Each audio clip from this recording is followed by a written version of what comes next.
आज की तारीख में दो चीजें ऐसी हैं जिसके बिना आप रोजमर्रा की आसान जिंदगी की कल्पना नहीं कर सकते हैं। उनमें से एक है मोबाइल फोन और दूसरा है रेलवे का सफर। इन दोनों सेक्टर को बेहतर से बेहतरीन किया जा सके, इसकी जिम्मेदारी है मनोज सिन्हा जी के ऊपर, जो मोदी सरकार के युवा मंत्री हैं। सर, आपका स्वागत है CNBC आवाज में। धन्यवाद। जब आप टेलीकॉम मंत्रालय की जिम्मेदारी संभाले तो एक चर्चा ये थी कि आपको एक महत्वपूर्ण टारगेट दिया गया है, वो है कि कॉल ड्रॉप को किसी तरह से काबू में लाइए। अब करीब 2 से ढाई महीने होने को है। आपको क्या लग रहा है कि ये जो समस्या थी, काफी बड़ी समस्या थी, काबू में आते हुए दिख रही है? कितनी चुनौतियां हैं इसमें? मुझे लगता है कि मेरे पूर्व जो मंत्री थे उन्होंने भी काफी इस विषय पर ध्यान दिया था और उन्होंने गंभीरता से इस विषय को लिया था। कॉल ड्रॉप एक रेगुलर मॉनिटरिंग प्रोसेस से ही ठीक हो सकता है। कार्यभार संभालने के बाद हमने टेलीकॉम सर्विस प्रोवाइडर्स के साथ एक मीटिंग की थी और उनको स्पष्ट शब्दों में ये बात कही थी कि कंज्यूमर का इंटरेस्ट हमारे लिए सर्वोच्च प्राथमिकता का है और इसलिए इस समस्या से इस देश को निजात मिले, इस दिशा में आप काम करिए।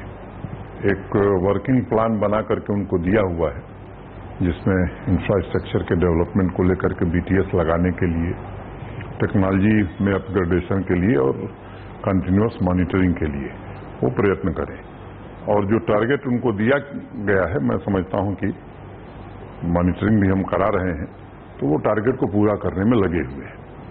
मैंने एक बात कही थी कि 3-4 महीने में लोगों को एक गुणात्मक परिवर्तन दिखाई पड़ेगा। मैं कह सकता हूं कि पिछले 1-1.5 महीने में सुधार हुआ है और एक ओपन और कॉम्पिटिटिव मार्केट, तो जो गुणवत्ता युक्त सेवा नहीं देगा वो बाजार से खत्म हो जाएगा। तो इसलिए बहुत चिंता करने की जरूरत नहीं है कंज्यूमरों को। तो मुझे लगता है कि आप ये भरोसा दिला रहे हैं हमारे दर्शकों को और टेलीकॉम के जो उपभोक्ता उनको कि अगले 3 से 4 महीने, जिसके 2 महीने लगभग बीत चुके हैं, 1.5-2 महीने में कॉल ड्रॉप की समस्या से आपको छुटकारा मिल जाएगा। ये कैसे? मैंने गुणात्मक सुधार की बात कही थी और उस पर आज भी कायम हूं। उनकी भी कुछ कठिनाइयां हैं। जैसे एक बड़ा दुष्प्रचार इस देश में हुआ कि जो मैग्नेटिक रेडिएशन है इससे कैंसर होता है, बीमारी होती है। तो इस दिशा में भी विभाग की ओर से भी हमने प्रयत्न किया, उनको भी कहा है कि अवेयरनेस पैदा कीजिए। वर्ल्ड बैंक की 250 से ज्यादा रिपोर्ट हैं जो कहती हैं कि इससे मानव स्वास्थ्य पर कोई दुष्प्रभाव नहीं पड़ता है। अब स्कूल के बाहर, हॉस्पिटल के बाहर, प्रभावशाली लोग जिस एरिया में रहते हैं उनके बाहर BTS न लगे, इसका एक अभियान चल गया था। मुझे लगता है हटा रहे थे, जगह जगह लगा हुआ था। हाँ, तो एक अवेयरनेस पैदा करने की कोशिश में सरकार, हमने मंत्रालय हमारा लगा हुआ है और उनसे भी हमने कहा है कि आप भी इस अवेयरनेस को बढ़ाने में सर, अगर थोड़ा सा शेयर कर सकें कि जो आपने एक्शन प्लान उन्हें सौंपा है उसमें क्या कोई हम इन्वेस्टमेंट टारगेट पे दिए हैं कि नेटवर्क को लेकर के, टावर को लेकर के आप इतना इन्वेस्टमेंट करिए ही करिए? टावर की संख्या तय कर दी गई है, इन्वेस्टमेंट भी उसमें अनुमानित कितना होना है ये भी उनको बता दिया गया है और यहाँ एक सेल है जो इसको मॉनिटर कर रही है। एक हमने ट्विटर सेवा भी शुरू की है, देश भर से लोग उस पर अपनी टिप्पणियां दे रहे हैं, अपनी समस्याएं बता रहे हैं और मुझे लगता है कि काफी हद तक मैं आज की तारीख में कह सकता हूं कि 90% समाधान की दिशा में हम आगे बढ़ पाए हैं। इसे और भी सुधारेंगे। इसमें सर एक जो मुद्दा आया था बीच में कि जो टेलीकॉम सेक्टर के रेगुलेटर थे वो चाहते थे कि हमें ज्यादा शक्ति दी जाए ताकि अगर टेलीकॉम कंपनियां क्वालिटी ऑफ सर्विस या फिर कॉल ड्रॉप नहीं सुलझाती हैं तो हम उन पर जुर्माना लगा सकें। तो ऐसा कुछ प्रस्ताव भी आया था शायद टेलीकॉम मंत्रालय के पास कि हमें जुर्माने लगाने का अधिकार दिया जाए, बढ़ाया जाए उसमें और कहीं जेल तक की सजा की व्यवस्था की जाए। ये कितना मुमकिन दिख रहा है आपके साथ? ये क्या है कि ये एक नया सेक्टर था, टेक्नोलॉजी ड्रिवन सेक्टर है, ट्राई रेगुलेटर है और ट्राई के पास जो अधिकार हैं वो आपको पता है। हम विचार कर रहे हैं और अगर ये लगेगा कि ट्राई के अधिकारों में बढ़ोतरी होनी चाहिए तो उस पर हम समय के हिसाब से निर्णय करेंगे। तो अभी तक इस पर कोई फाइनल व्यू नहीं बना पाया मंत्रालय की TRI के प्रस्तावों पर क्या करना है क्या नहीं करना है? नहीं, TRI के प्रस्ताव पर क्या व्यू लेना है ये सरकार तय करेगी। अब ये सार्वजनिक बहस का विषय नहीं हो सकता है। लेकिन आप इसके पक्ष में हैं कि नहीं, इतना कहूं पूछ सकता हूं आपसे? नहीं, मैंने पहले अपनी प्रियॉरिटी बता दी कि कंज्यूमर को अधिक से अधिक सुविधा मिले और इस दिशा में जो कुछ करना होगा हमारा मंत्रालय, हमारी सरकार करेगी। इस पूरे मुद्दे पिछले कुछ महीनों से ऐसा लग रहा था कि टेलीकॉम सेक्टर के भीतर और सरकार के साथ जो टेलीकॉम सेक्टर या टेलीकॉम कंपनियों के जो रिश्ते हैं उसमें एक अविश्वास का भाव पैदा हो गया। सरकार कहती है कि आप निवेश नहीं कर रहे हैं, टेलीकॉम कंपनियां कहते हैं निवेश कर रहे हैं। स्पेक्ट्रम के यूजेज चार्जेस की बात हो या फिर बेस प्राइस की बात हो, हर मुद्दे पर एक मतभेद काफी हद तक पहुंच गया कि यहां तक कि खुलेआम टेलीकॉम कंपनियां ये कहने लगी कि टेलीकॉम रेगुलेटर जो है बायस होकर काम कर रहा है। इस तरह की बयानबाजियां शुरू होने लगी। आपको लगता है ये सेक्टर की बेहतरी के लिए खतरनाक सिचुएशन है? मैं मानता हूं कि ट्रस्ट डेफिसिट इस सेक्टर में 2014 के पहले बनी थी, जिसको हमारी सरकार ने बहाल किया है और निवेशकों का विश्वास बढ़ा है। पिछले 2 वर्षों में हमने अनेक नीतिगत फैसले किए हैं, स्पेक्ट्रम ट्रेडिंग का, स्पेक्ट्रम शेयरिंग का, स्पेक्ट्रम हार्मोनाइजेशन का, जिसका व्यापक असर पड़ा है कंज्यूमर के इंटरेस्ट में भी और टीएसपीज को भी इसका बड़ा लाभ हुआ है। तो मैं आपकी राय से उल्टी राय रखता हूं। मुझे लगता है कि टीएसपीज में भरोसा बढ़ा है सरकार के प्रति और जो हमने काम किया है पिछले 2 वर्षों में वो मानते हैं कि ये रिफॉर्म्स पहले होने चाहिए थे। इस सरकार ने त्वरित गति से इस रिफॉर्म को लागू। बिल्कुल, आपका तथ्य काफी। हाँ, जहां तक ट्राई का सवाल है तो मुझे लगता है किसी निर्णय पर नहीं पहुंच जाना चाहिए तुरंत। और मेरे पास आए थे टीएसपीज के प्रतिनिधि भी, उनसे भी मैंने कहा कि अगर कोई कंसल्टेशन किया जा रहा है तो उसका यह मतलब नहीं कोई निर्णय ले लिया है। एक जो दूसरा मामला है जो काफी सुर्खियों में हमेशा से रहता है, इस बार ज्यादा है क्योंकि अब तक का सबसे बड़ा स्पेक्ट्रम नीलामी हम करने जा रहे हैं। उसको लेकर के कुछ आशंकाएं ये जताई जा रही है एक्सपर्ट की ओर से कि स्पेक्ट्रम की नीलामी शायद उतनी ज्यादा आकर्षक या उत्साहजनक ना हो जितना कि हम अपेक्षा करके बैठे हुए हैं। इसके पीछे कई दलीलें दी जा रही हैं। मिसाल के तौर पर एक दलील ये है कि 700 मेगाहर्ट्ज स्पेक्ट्रम की जो रिजर्व प्राइस है वो काफी ज्यादा है। तो आप इससे कितने सहमत हैं? ये मुझे लगता है कि इस देश में सर्विस ऑपरेटर्स को यदि अपने कस्टमर्स बढ़ाने हैं, डेटा की क्वालिटी ठीक करनी है, रेवेन्यू भी बढ़ाना है, तो ये तीनों इंटरेस्ट तभी सधेगा जब स्पेक्ट्रम की नीलामी में वो ठीक से भाग लेंगे। क्योंकि ये भी एक रोना रहा है कि स्पेक्ट्रम की कमी है। तो जब सरकार स्पेक्ट्रम की नीलामी कर रही है और बड़े ट्रांसपेरेंट तरीके से कर रही है, तो मुझे लगता है और मैं विश्वासपूर्वक ये बात कह सकता हूं कि लोग इसमें भाग लेंगे। और ये सर्विस प्रोवाइडर्स के लिए भी आवश्यक है कि उनके पास पर्याप्त स्पेक्ट्रम हो ताकि अच्छी सुविधा वो दे सकें। और पहले ही मैंने कहा कि ये कॉम्पिटिटिव मार्केट है, तो जो अच्छी सुविधा नहीं देगा तो नेचुरली वो नुकसान में होगा। तो संख्या भी वो बढ़ा सकते हैं, अपना रेवेन्यू भी बढ़ा सकते हैं, तो अगर ठीक से पार्टिसिपेट करें। तो अभी के माहौल में आप क्या अपेक्षा रखते हैं कि स्पेक्ट्रम की नीलामी से कितनी रकम सरकार जुटा पाएगी? जो रकम जुटाना भी एक बड़ा मकसद है सरकार का इसके जरिए। एक तो फाइनेंस मिनिस्ट्री ने जो टारगेट दिया है उसे हम पूरा करेंगे। और दूसरी बात कि अब नीलामी में कितनी बोली जाएगी, मैं कोई भविष्यवक्ता नहीं हूं, न मैं ट्रेडिंग का गेम खेलता हूं।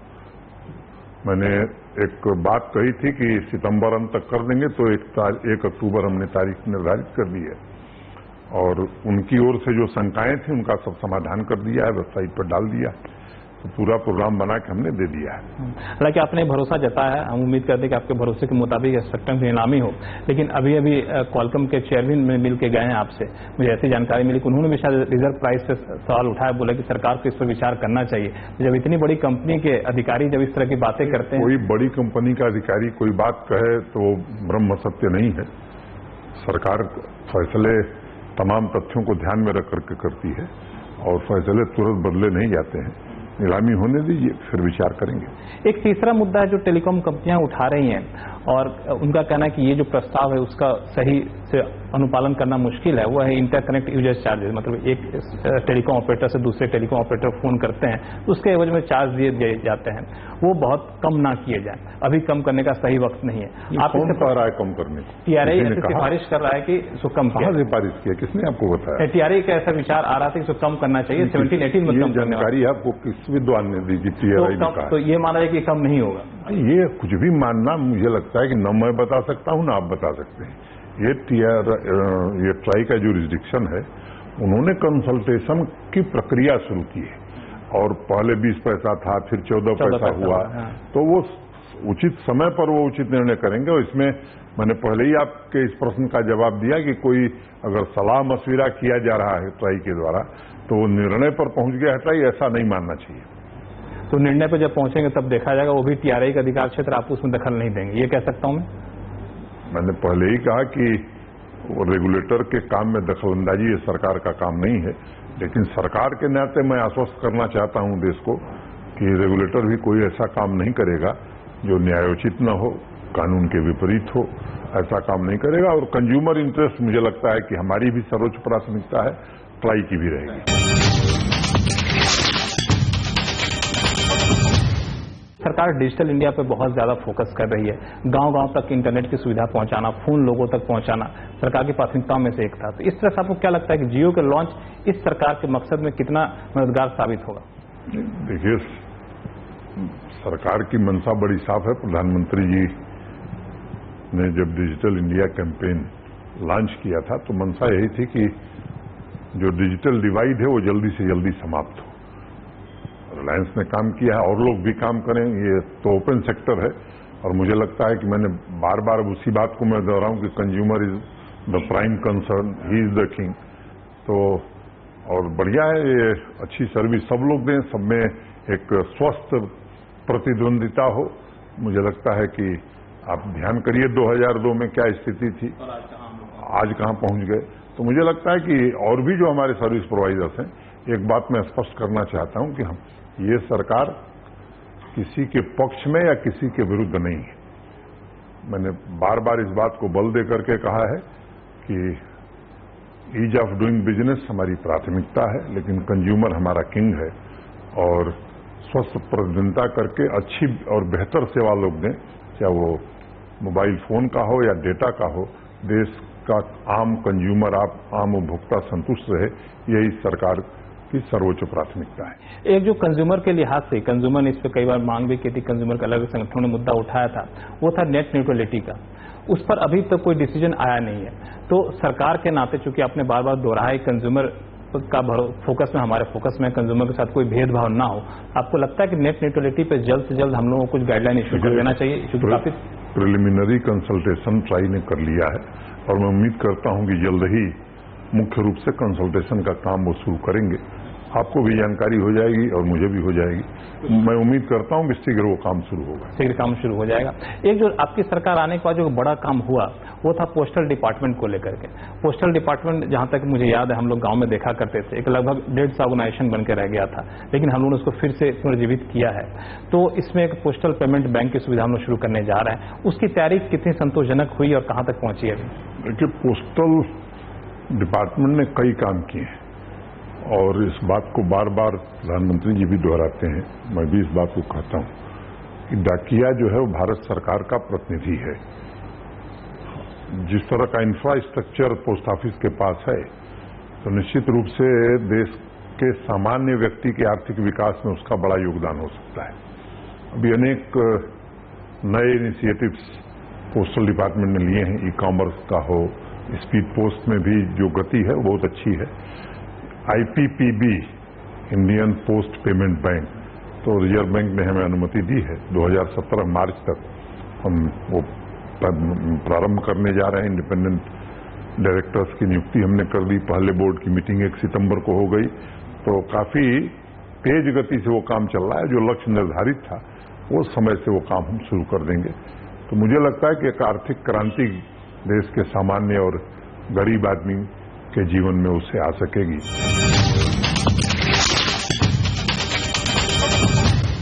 दो तीन कंपनियां आपकी जिम्मेदारी में हैं। एक है MTNL, BSNL। तो BSNL को हम लोगों ने काफी हद तक मुनाफे में लाया है। ये कहा जा रहा था कि BSNL, MTNL को हम मिलाकर के एक कर देंगे। तो पहली चीज तो पूछना चाहूंगा कि अब यहां से BSNL का सफर आप कैसे देख रहे हैं? क्योंकि अभी तो शुरुआती मुनाफा दिख रहा है, लेकिन आधार फंडामेंटल उसके ज्यादा मजबूत हो, इसके लिए सरकार की तरफ से क्या कुछ ठोस कदम उठाए जा रहे हैं? पहली बार कई वर्षों के बाद ऑपरेटिंग प्रॉफिट में BSNL आया है और मैं उम्मीद करता हूं कि आने वाले दिनों में वह निश्चित रूप से लाभ कमाने वाली कंपनी होगी। MTNL को अभी लंबा रास्ता तय करना है, लेकिन कुछ इक्विपमेंट के ऑर्डर MTNL ने भी दिए हैं और उपभोक्ताओं की सेवाओं में सुधार हो, इस दिशा में एमटीएनएल प्रयत्न कर रहा है। मुझे लगता है सुधार होगा तो एमटीएनएल को भी पुनर्जीवन मिलेगा और वो भी बीएसएनएल के रास्ते पर आगे बढ़ेगा। तो एमटीएनएल कोई राहत पैकेज, कोई रिवाइवल पैकेज पर हम लोग विचार कर रहे हैं सर? देखिए, राहत पैकेज, रिवाइवल पैकेज, रिवाइवल हो, पैकेज की बदौलत हो या हमारी नीतियों से हो, हमारे प्रयास से हो, रिवाइवल करने में हम लोग लगे हुए हैं। एमटीएनएल बीएसएनएल मर्जर की भी सिफारिश की गई थी कमेटी की तरफ से, क्या उस प्रस्ताव पर अभी भी हम लोग विचार कर रहे हैं कि उसको ठंडे बस्ते में डाल दिए हम लोग? समय पर बताया जाएगा। अभी उस पर कोई काम वैसा नहीं, अभी बताने की जरूरत नहीं है। इसके अलावा सर एक जो मुद्दा उठ रहा है वो है कि जिस तरह से प्राइस वार छिड़ गया है टेलीकॉम सेक्टर में, चाहे डेटा सेक्टर में, तो इसमें एमटीएनएल बीएसएनएल कंपनियां जो अभी रिवाइवल की तरफ बढ़ रही हैं, मुनाफे की तरफ बढ़ रही हैं, उनके लिए एक बड़ी चुनौती होगी। तो सरकार इसको कैसे देखती है, क्योंकि आखिर करना धरना तो आपके नीतियों को बदौलत ही होता है उनका। देखिए, जब किसी को भी कोई चीज उपलब्ध है जिस दर में, तो उससे ऊंची दर में तो मुझे नहीं लगता कि आप खरीदेंगे या कोई सामान्य कंज्यूमर खरीदेगा। बीएसएनएल ने भी इस प्रतिद्वंदिता को देखते हुए अपने रेट्स को कम कर दिए हैं। तो मुझे नहीं लगता कि जिसको बाजार में टिके रहना है उसको प्रतिद्वंदिता का सामना करना है, चाहे वो प्राइवेट टीएसपी हो कोई या सरकार के अधीन की कोई सेवा प्रदाता हो। लेकिन निजी कंपनी में तो ये होता है कि उनके प्रोमोटर उनको सपोर्ट करते हैं फाइनेंशियली, यहाँ पे तो प्रोमोटर कमों पे सरकार होती है, तो सरकार सपोर्ट करेगी कि नहीं, ये सवाल होता है। सरकार के समर्थन से ही वो खड़े हैं आज। आप सर चूंकि रेल मंत्री भी हैं, तो रेलवे मंत्रालय में एक चीज देखने को मिला है कि वहां पे जो रेलवे के मुसाफिर है उनको बेहतर कनेक्टिविटी दी जाए, वाईफाई की सुविधा दी जाए, ऐसी बातें तमाम समय समय पर उठती रही है। इसकी तरफ किस तरह कदम उठा रहे हैं आप? खासतौर से संचार मंत्री बनने के बाद आपके पास दोनों मंत्रालयों में बेहतर तालमेल बनाने का पूरा गुंजाइश है यहाँ पे।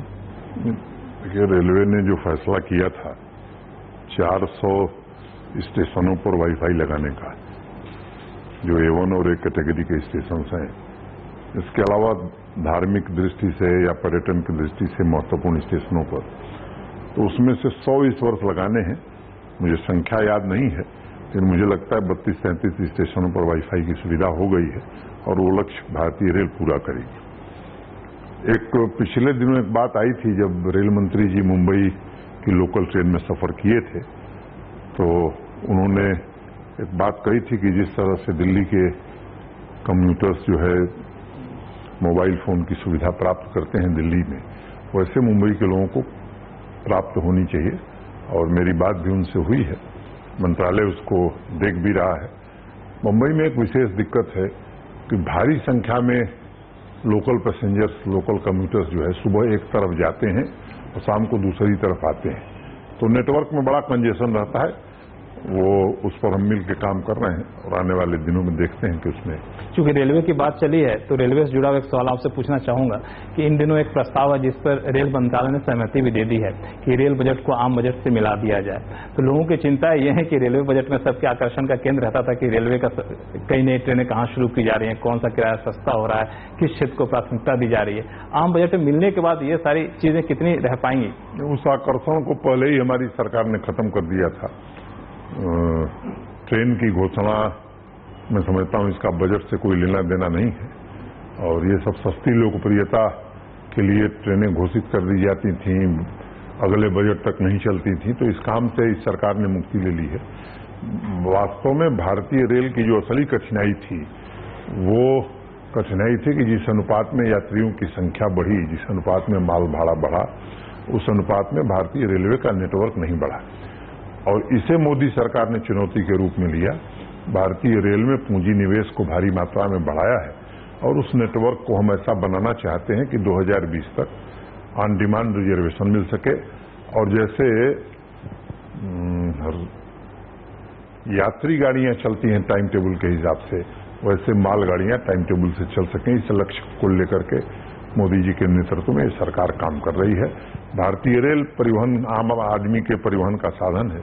प्रधानमंत्री जी की बहुत रुचि है, इसके कारण निवेश भी भारी मात्रा में बढ़ा है। चलते चलते एक सवाल का जवाब दे सके ऐसा कि टेलीकॉम सेक्टर के लिए आपके मंत्रालय की तरफ से अगली बड़ी खबर हम क्या देख सकते हैं? रोज यहाँ बड़ी खबर है। अभी अफ्रीका से होकर के हम लोग आए हैं, बहुत ही उत्साह का वातावरण था, और मुझे लगता है कि केनिया नहीं और भी देश थे, सूडान, उगांडा, मलवई, 100 से ज्यादा हमारे साथ लोग गए थे, यहाँ से एक बिजनेस डेलीगेशन भी था, वहाँ भी निवेश की अच्छी संभावना है। और मैं समझता हूँ कि ये टेक्नोलॉजी ड्रिवन सेक्टर है और आधुनिक टेक्नोलॉजी का प्रयोग हम अधिक से अधिक कर सकें। निश्चित रूप से जो बड़ा काम प्रधानमंत्री जी का जो बड़ा स्वप्न है डिजिटल इंडिया का, जिसमें हम 2017 मार्च तक 1 लाख ग्राम पंचायतों तक ब्रॉडबैंड कनेक्टिविटी पहुंचाने जा रहे हैं और सेकेंड फेज में 2.5 लाख ग्राम पंचायतों तक 2018 अंत तक उस काम में हम लगे हैं।